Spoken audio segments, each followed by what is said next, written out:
Israel হবে এই বিশ্বের নেতৃস্থানীয় রাষ্ট্র, এটাতে কোনো ডাউট নাই, সে হবেই এবং অলরেডি সে হয়ে গেছে। সে প্রায় 90% সফল, আর 10% বাকি আছে। এটা খুব অল্প সময়ের মধ্যেই হয়ে যাবে। কারণ আমাদের দুর্বলতা আছে যে আমরা যে আপোষে কাদা ছোটাছুটিতে ব্যস্ত ছিলাম, আমরা হালুয়া রুটি খাচ্ছিলাম, এই সময়টুকুর মধ্যে ও প্রচণ্ড শক্তিশালী হয়ে গেছে।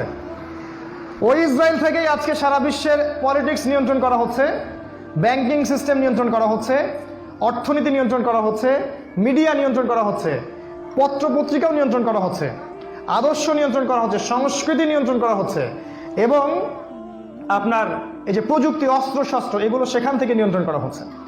আর এটাই সেই রাষ্ট্র যেখান থেকে দাজ্জাল মানুষের রূপে বের হবে। এটাই সেই রাষ্ট্র। ওই জেরুজালেম থেকেই দাজ্জাল বের হবে। এই শক্তিশালী হয়ে গেল আমাদের চোখের সামনেই, কিন্তু আমরা কিছু করতে পারলাম না। এই যখন শক্তিশালী হয়ে গেছে, তখন সামনে একটা মহাযুদ্ধ লঞ্চ করবে, যেখানে 80টা দেশ পৃথিবীর একত্রিত হয়ে যাবে এবং প্রত্যেকটা দেশের আন্ডারে থাকবে 12,000 করে সৈন্য। এবং এই যুদ্ধে প্রত্যেক 100 জন সৈনিকের মধ্যে 99টা সৈনিক মারা যাবে এই যুদ্ধে। এটা হবে পারমাণবিক যুদ্ধ, আপনার সামনেই করানো আছে। এরা যে স্বপ্ন দেখায় ভিশন 20, 30, 50, 100, এগুলো সব বোগাস। এতদিন পর্যন্ত এই ওয়ার্ল্ড আর সার্ভাইভ করবে বলে আমরা মনে করি না। আল্লাহু আ'লাম বিসওয়াব, আল্লাহ পাক ভালো জানেন। আমাদের রিসার্চ হচ্ছে এতদিন পর্যন্ত ওয়ার্ল্ড সার্ভাইভ নাও করতে পারে, না করার সম্ভাবনা 95%। এই মালহামার পরে ইমামুল মাহদী আসবেন শেষের দিকে, এবং তিনি মুসলিমদের হাল ধরবেন এবং প্রচুর সংখ্যক মুসলিম এই যুদ্ধে মারা যাবে। প্রচুর সংখ্যক, প্রচুর, তাদের সংখ্যা অগণিত। কিছু মুসলিম যুদ্ধের মাঠ থেকে পালিয়ে যাবে, যাদেরকে আল্লাহ পাক মাফ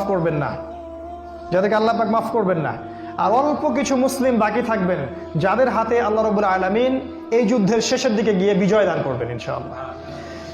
এবং আমাদের খোরাসান থেকেও একটা বাহিনী যাবে, যারা জেরুজালেম পর্যন্ত পৌঁছে যাবে, ইমামুল মাহদীর সাথে যোগ দিবে। পৃথিবীর কোনো শক্তি, নবীজি বলেছেন, পৃথিবীর কোনো শক্তি তাদের পথে বাধা হয়ে দাঁড়াতে পারবে না।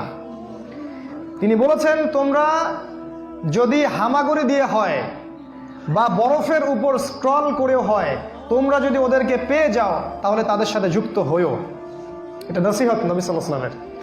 এটা আসবে সামনের এই সময়টা।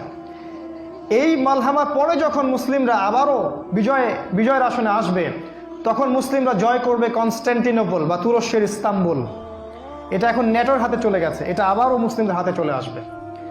তারপর ঘোষণা করা হবে যে মাসিহুদ দাজ্জাল মানুষের রূপে বের হয়েছে। কোথায়? ওই জেরুজালেমে। তখন মুসলিমরা সেখানে ছুটবে। দাজ্জালের বাহিনীর সাথে মুসলিমদের ব্যাপক ফাইট